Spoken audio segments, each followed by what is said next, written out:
Screaming Karen demanded my first-class seat. Then she got kicked out by staff. Before we dive into the story, let us know where you're watching from. As I boarded the plane, the familiar hum of the terminal buzzed in the background, my mind already mentally preparing for the routine journey ahead. I'm no stranger to air travel. In fact, it's become such a regular part of my life that it almost feels like second nature. The security lines, the waiting areas, the announcements over the intercom. I've seen it all countless times. But even so, there's something uniquely comforting about settling into your seat, knowing that you're about to be whisked away to another place. Today, like most trips, I was flying first class. The plush seats, the extra legroom, and the subtle luxury of it all always make the experience feel a little more special. There's an unspoken understanding that the first-class cabin is a different world. It's a place where the finer touches make all the difference. The extra attention from the flight attendants, the higher quality meals, the general peace and quiet. You're separated from the chaos of the economy class by a simple curtain, creating an exclusive bubble that most passengers will never experience. And in a world where we're constantly surrounded by people, that little oasis of calm feels like a privilege. But as I walked down the narrow aisle, it wasn't the usual peaceful flight I was preparing for. Today would be different. Something was off as soon as I approached my seat. It wasn't the usual quiet hum of a relaxed boarding process. There was an undercurrent of tension in the air, and little did I know that within moments, everything would take an unexpected turn. As I settled into my seat, I glanced around, watching the passengers around me get comfortable, when I noticed a woman walking toward me. She didn't seem out of place at first. She looked like she was simply making her way down the aisle. But then she stopped, and she was staring directly at my seat. My seat. The first-class seat I had just claimed as my own. Something about the way she was looking at me made me uneasy.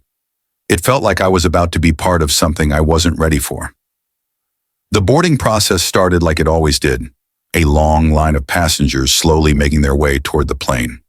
I was among the first to be called, my first-class priority boarding, letting me skip the line that snaked around the gate. The attendant smiled and scanned my boarding pass without a word, their practiced motions as smooth as ever. I walked down the jet bridge, the sound of footsteps echoing in the quiet space as I approached the plane's door. Inside, the aircraft felt like a familiar sanctuary. The first-class cabin, with its wide leather seats and ample legroom, offered a small slice of tranquility compared to the rest of the plane. As I made my way toward my seat, I nodded to the flight attendants, who gave me polite but distant greetings. They were always courteous in first class, but there was an unspoken professionalism, as if everyone understood their roles within this small exclusive section. I slipped into my seat by the window, settled my bag in the overhead compartment, and began to relax, already looking forward to the flight. Not long after I settled in, I noticed a woman making her way down the aisle. She wasn't particularly tall, but she had a presence that seemed to demand attention. She was dressed in a bright, somewhat garish outfit, a pink jacket that clashed with her neon green sneakers, and a large oversized handbag that seemed to be more fashion statement than practical accessory. Her makeup was heavy, and her hair was meticulously styled, though it almost seemed out of place for the casual setting of a flight. As she moved toward the front of the plane, she didn't make eye contact with anyone.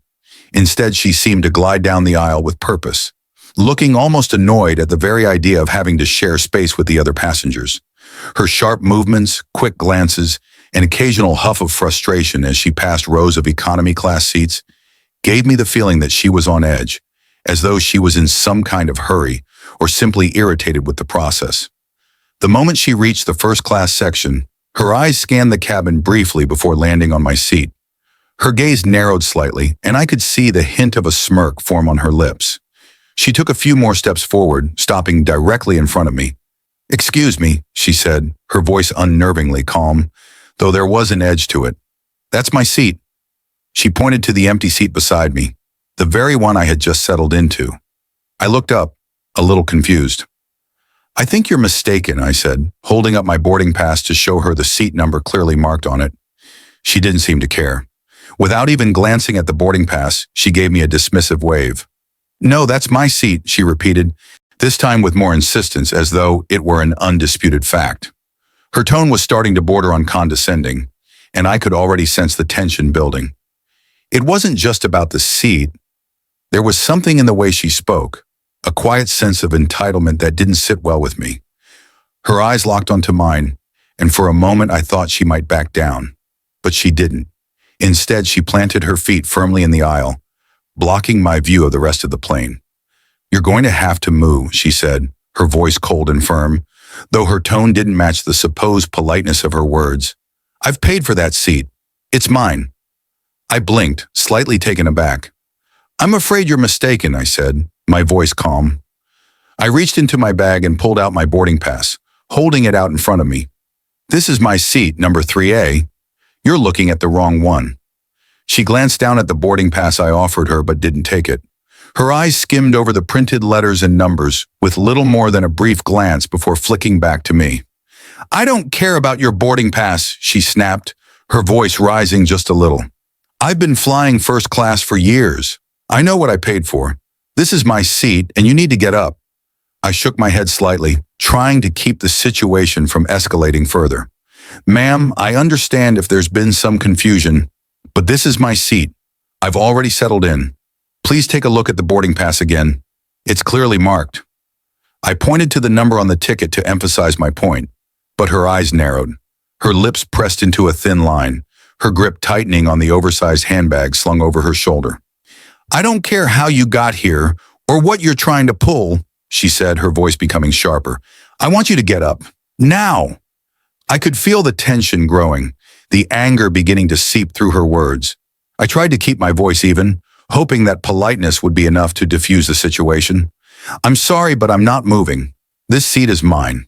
You'll have to speak to a flight attendant if there's been some sort of mix-up." At that, she huffed loudly, a sharp exhale that sounded almost theatrical.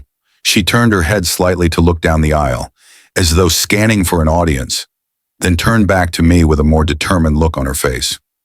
"You really think they're going to side with you?" she asked, her eyes flickering with a mix of disbelief and rising frustration. "I'm a loyal customer. I fly all the time. They're not going to make me sit in some crappy seat when I paid for first class." Her voice had taken on a more forceful edge, as if trying to intimidate me into submitting. I didn't budge, holding my ground. "I'm sure the flight attendants will be happy to help, but until then, I'll be sitting here." Her frustration reached its peak. Her face flushed a deep shade of red, and she took a step closer, now nearly looming over me. "You're making a mistake. You're going to regret this," she spat, her words dripping with an arrogance that was hard to ignore. "You really want to make a scene? You want to ruin your whole flight over this?" I felt my patience begin to wear thin, but I kept my voice steady, careful not to let the situation spiral. "I'm not trying to make a scene, but I'm not moving either. If there's any issue, the flight attendants will sort it out."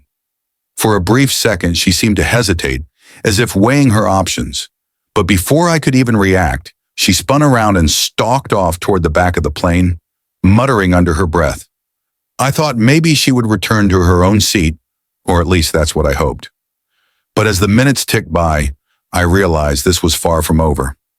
A few moments later, the sound of footsteps approaching grew louder, and I turned to see two flight attendants walking briskly toward us. They were dressed in their standard uniforms, the polished, professional look that instantly told you they knew how to handle just about anything that could happen on a flight. But there was a noticeable tension in their movements as they approached the scene. One of them, a woman with short brown hair and a calm expression, was the first to speak. "Is there a problem here, folks?" she asked, her voice warm but with a hint of authority. Before I could even answer, Karen spoke up, her voice cutting through the air like a knife. "Yes, this person is refusing to move from my seat. I paid for first class, and I'm not going to sit in some tiny seat in the back. I want them to get up now." The flight attendants exchanged a quick glance, probably trying to gauge the situation. The woman with the short hair turned her gaze toward me, and I held up my boarding pass again. "This seat is mine, yeah," I explained, keeping my tone as neutral as I could. "There must have been some confusion, but this is my assigned seat, and I'm not going anywhere." Karen's eyes flared, and her face twisted into an even more irritable expression. "You don't understand," she said, her voice now laced with a touch of bitterness. "I'm a loyal customer. I always fly first class, and I deserve this seat. I've been flying for years, and I know how this works. I'm not going to sit in a crappy economy seat while this person takes what's rightfully mine." The flight attendants nodded, trying to maintain their composure as they processed her words. "We'll need to double-check the seating arrangement," the attendant with the short hair said, though it was clear she wasn't thrilled with the situation. "Please wait here while I check with the gate agent." Karen didn't like that response. She crossed her arms over her chest and narrowed her eyes. "Number, I'm not waiting," she said, her voice sharp and demanding. "I know what I paid for. I'm not going to sit in the back with those people. You're just going to have to make them move." The other flight attendant, a taller man with a more serious demeanor, stepped in at this point. "Ma'am, I understand your frustration, but you need to remain calm. The seating arrangement has been confirmed by the system. This passenger is in their assigned seat. If you'd like, we can speak with the captain to resolve this matter, but I need you to step back and allow us to handle it." But Karen wasn't backing down. "I don't care what your system says," she spat. "You should know better than to make me sit anywhere but first class. If you don't get this person to move, I'll make sure you lose your job. You're going to regret this." I could feel the eyes of the other passengers around us shifting toward our row, their whispers starting to fill the air. A few people glanced over, trying to figure out what was going on. I could hear someone muttering to their seatmate, and the tension in the cabin was slowly starting to build. Everyone was aware that something wasn't right, and the uncomfortable stares from the other passengers didn't help matters. The flight attendants, clearly getting the sense that this wasn't going to be an easy fix, remained calm, but their voices had shifted to a more firm tone. "Ma'am, you need to calm down," the male attendant said, stepping a little closer. "We are here to help, but if you continue to escalate the situation, we will have no choice but to involve the captain. Please step aside so we can resolve this." Karen wasn't having it.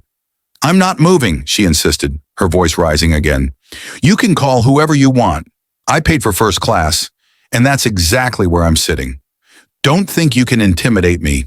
The standoff continued, the cabin growing quieter as more eyes turned in our direction. I could feel the heat of the situation creeping up, and my nerves started to fray. No one likes being the center of attention, especially when things are unraveling in front of a crowd.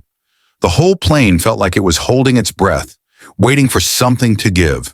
The tension in the cabin reached a point where the flight attendants exchanged another brief, purposeful glance. It was clear this wasn't something they could resolve on their own.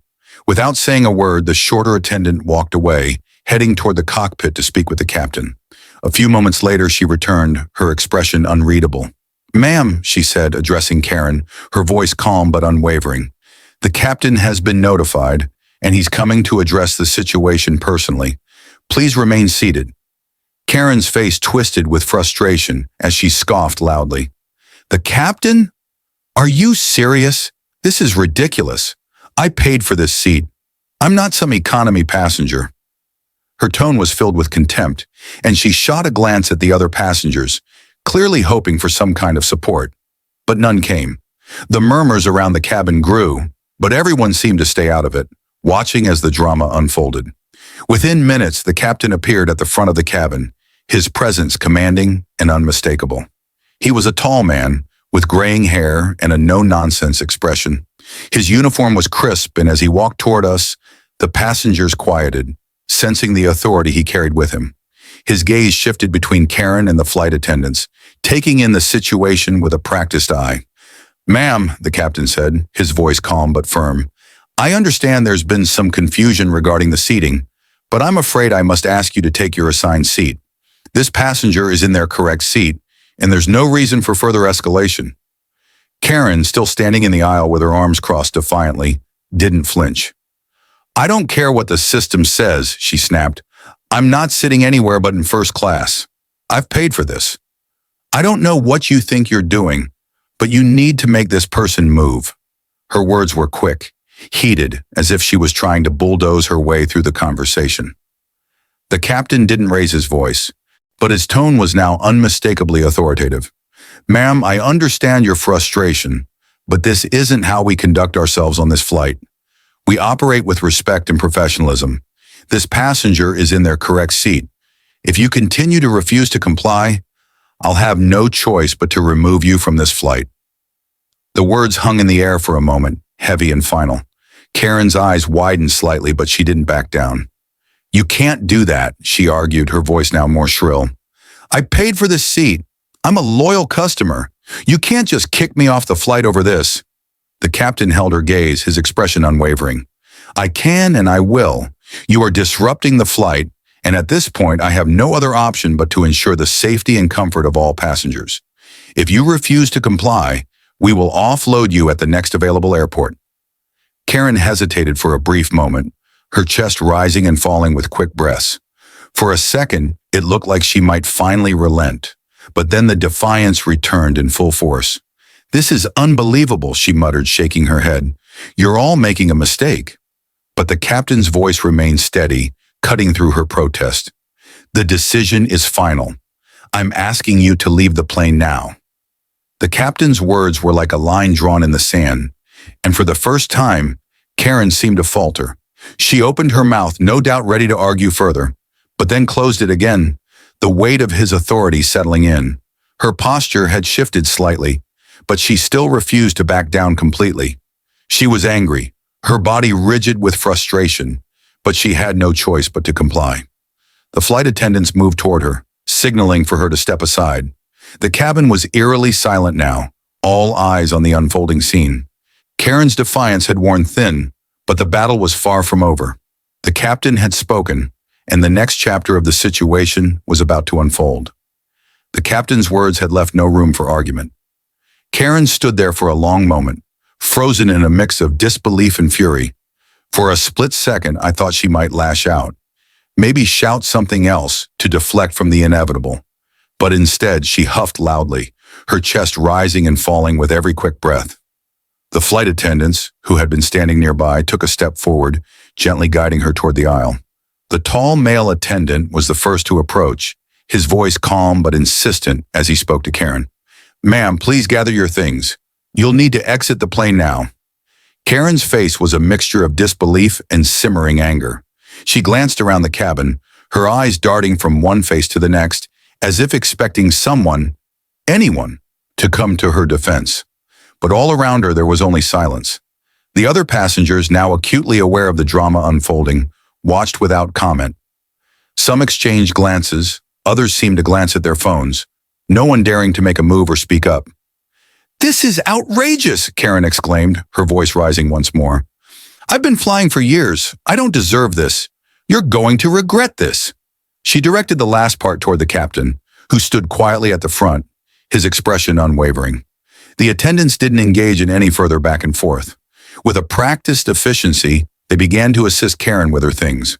She grabbed her oversized handbag, clearly trying to hold on to some semblance of control in a situation where it was slipping away from her by the second. Her hands trembled slightly as she yanked down her suitcase from the overhead bin, but she didn't make eye contact with anyone. The walk down the aisle was slow, deliberate, and filled with the sound of her heels clicking sharply against the floor. With each step, the weight of the situation seemed to hit her harder. Her shoulders were stiff, and though she didn't turn to face anyone, I could feel her frustration radiating off her. As she passed my seat, she paused just for a moment, turning her head toward me with a glare that was cold and full of venom. "This isn't over," she muttered through gritted teeth. "You'll see. You'll regret this." But there was no time for me to respond. The attendants urged her on, and she slowly made her way toward the door. The tension in the cabin was palpable. Everyone was watching, some curious, others clearly relieved that the scene was finally coming to a close. The overhead bins clicked open and shut as other passengers began to shift in their seats, eager to move on from the unpleasant interruption. As Karen neared the door, she stopped again, this time facing the captain. Her eyes were wide with indignation. "I'm not finished here," she shouted, her voice carrying down the aisle. "You'll all regret this, mark my words." The flight attendants moved quickly, their voices firm but polite as they escorted her off the plane. The door hissed open as the ground crew stepped in, ready to ensure she left the aircraft. The last thing I saw was Karen's face, flushed with anger, as she was guided down the steps and into the jet bridge. Once the door closed, the cabin fell into a heavy silence. The only sound was the low hum of the air conditioning and the faint murmur of the engines. Passengers exchanged glances, some nodding in approval, others shaking their heads in disbelief. It was clear that no one was particularly upset to see her go. I leaned back in my seat, feeling a strange mix of relief and exhaustion. The flight attendants returned to their duties, offering polite smiles and resuming their tasks as if nothing had happened. But the moment Karen had left the plane, the atmosphere seemed to shift. The tension that had gripped the cabin dissipated, and for the first time since the boarding process, the flight felt normal again. The chaos had subsided, and now it was just a matter of settling in for the journey ahead. As soon as the door to the jet bridge closed behind Karen, the atmosphere in the cabin shifted. A strange sort of quiet filled the air, but it wasn't the same kind of peaceful quiet you usually get during a flight's takeoff. No, this was the kind of quiet that hangs heavy with curiosity and unspoken opinions. I could feel the weight of dozens of eyes still lingering on me, even as the attendants began to move down the aisle, checking on the other passengers and returning to their duties. A few moments passed, and then the whispers started. In the row behind me, I heard a soft voice. "I can't believe she actually tried to take that seat." "Who does that?" a woman murmured to her companion, shaking her head. "I've never seen someone so entitled." Her friend agreed, though with a bit more restraint. "Yeah, it was pretty out of hand. But honestly, it looked like she wasn't even going to back down until the captain got involved. Glad it's over, though." Across the aisle, another passenger leaned in to speak to the man sitting next to him. "I'll give credit to the crew," he said. "They handled that well. Could have gone a lot worse if they weren't so calm." His companion nodded. "For sure. I'd have lost my patience way earlier. Honestly, I don't know how they kept their cool with her shouting like that. But I'm glad they did. She deserved to be escorted off the plane." A few rows up, a couple of passengers exchanged glances before one of them spoke up. "I feel bad for the poor guy who had to sit through all that," a woman said quietly, gesturing toward me. "I can't imagine being put in that position. I would have been so uncomfortable." I glanced around, realizing there were several people who had been watching the whole thing unfold. Some faces were sympathetic, others less so, but it was clear everyone had an opinion about what had just happened. Still, the majority of the conversations I overheard leaned toward support for the crew's actions. "I'm just glad they kicked her off," a middle-aged man said, turning to the flight attendant who was now assisting with drink orders. "You all did great. The way she was going on, I don't know how you didn't lose your temper." The attendant smiled graciously. "Thank you, sir. It's all part of the job. We're just glad it's resolved now, and everyone can relax." It was clear that, despite the chaos that had just ensued, the professionalism of the flight crew had made an impression on the passengers. There was a sense of relief, almost like a collective exhale, as the flight returned to its normal rhythm. Conversations turned back to more mundane topics: the weather at our destination, upcoming vacations, or the latest news. The tension that had gripped the cabin moments before had dissolved, replaced by the usual, quieter hum of a long-haul flight. A few people offered me sympathetic glances, and one woman even leaned over to me and said, "I hope you're doing okay. That whole thing was insane. You handled it really well." I smiled, though I was still a little shaken from the intensity of the confrontation. I replied, trying to brush off the residual stress. It wasn't exactly what I was expecting for a flight. Others seemed more indifferent, going back to their seats and ignoring the incident entirely. Some were too absorbed in their own thoughts or screens to care much about the drama that had just unfolded. But even they seemed to acknowledge in their own way that something unusual had happened. After all, you don't often see someone escorted off a flight like that. As the flight continued, the crew moved with a renewed sense of purpose, offering drinks, snacks, and updates on the flight's progress. There was no sign of Karen's presence anymore, but the ripple effects of her outburst lingered for a while. The air felt calmer, less charged, but it was clear the crew had won over most of the passengers with their calm professionalism. Even though the incident had been unsettling, the way the staff had handled it seemed to restore a sense of order. Now, with everything back to normal, there was little more to be said. The flight was moving forward, and for the rest of us, it felt like the worst of the storm had passed. As I sat back in my seat, trying to settle into the rhythm of the flight once again, I couldn't help but reflect on everything that had just unfolded. The chaos of the past hour seemed almost surreal now, as if it had been a dream that I was slowly waking up from. But the more I thought about it, the more I realized how important it is to respect personal space, especially in such confined environments like an airplane. We all have our routines when traveling, our little spots of comfort, our sense of ownership over the space around us. For some people, it's the aisle seat. For others, it's the window. For me, it was the first-class seat I had, a small piece of comfort on a long journey. But Karen's sense of entitlement had bulldozed all that. She hadn't just ignored my space, she had assumed that her needs were somehow more important than everyone else's. And in doing so, she had disregarded the fundamental respect we all need to show each other in a shared space. It was a sobering reminder of how easy it is for some people to forget that the world doesn't revolve around them, that everyone around them has their own rights and boundaries. On an airplane, where passengers are packed closely together for hours at a time, these boundaries are even more crucial. A small violation of personal space or respect can quickly escalate, as it did today. What could have been a simple misunderstanding had turned into a full-blown confrontation because one person felt that their entitlement superseded the rights of others. Looking around the cabin, I also noticed how the passengers were reacting. Some were sympathetic, others amused, but most were silently relieved when the situation was resolved. Everyone seemed to understand, in their own way, that disruptions like this not only cause tension, but also make the flight less pleasant for everyone involved.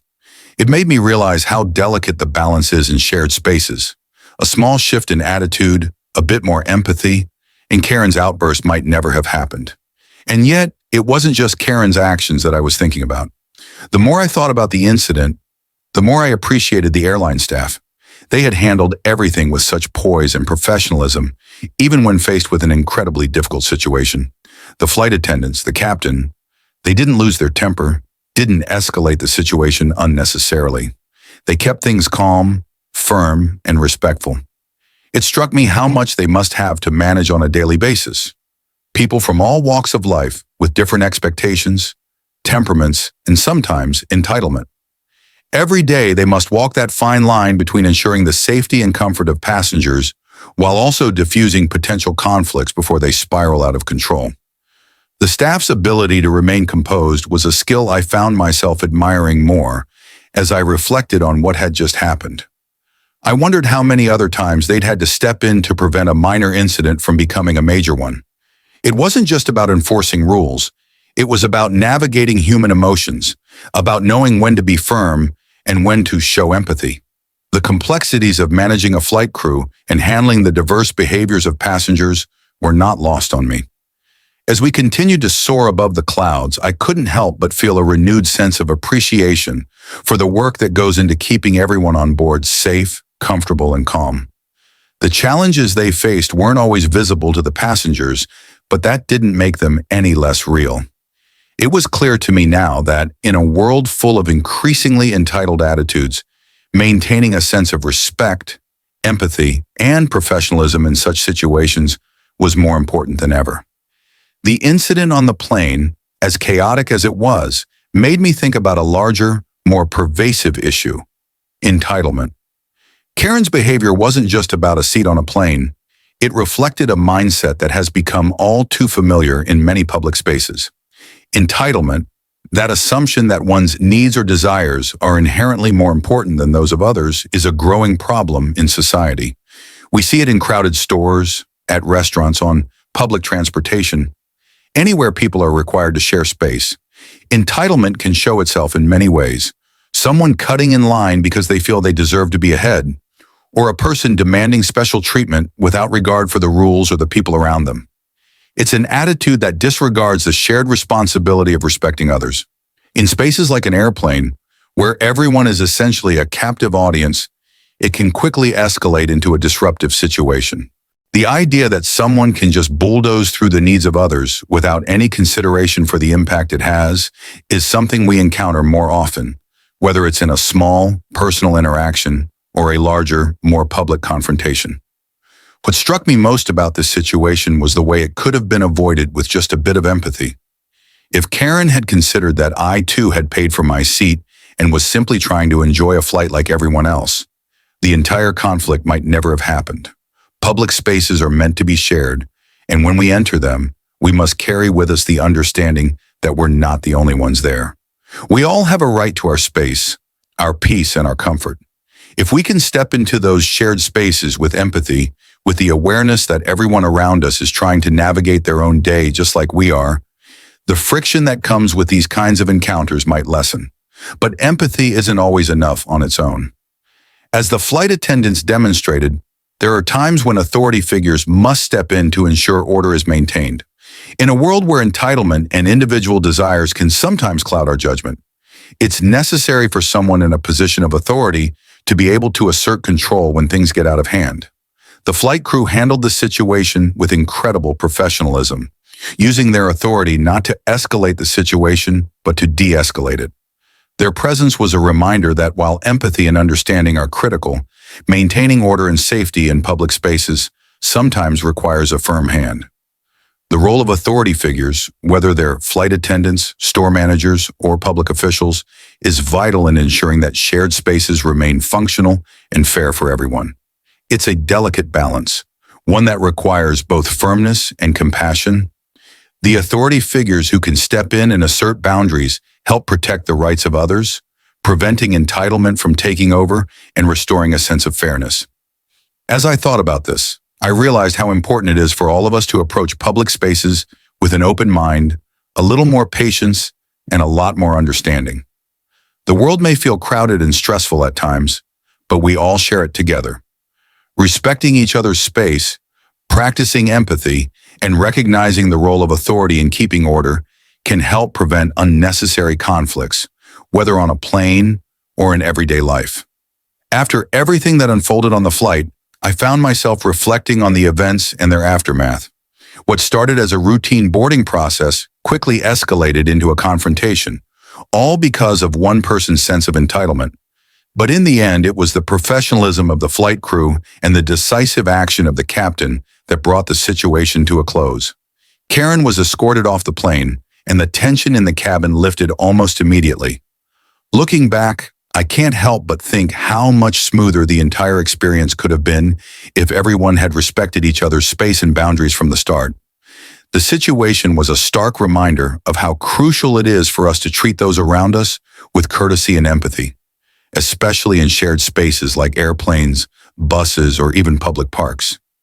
We all have a right to be comfortable and at peace, but that doesn't mean we should trample over others to get there. I hope that moments like this can serve as a lesson for all of us. It's not just about following rules, it's about recognizing that we're all navigating the same world, and a little respect can go a long way in making things better for everyone.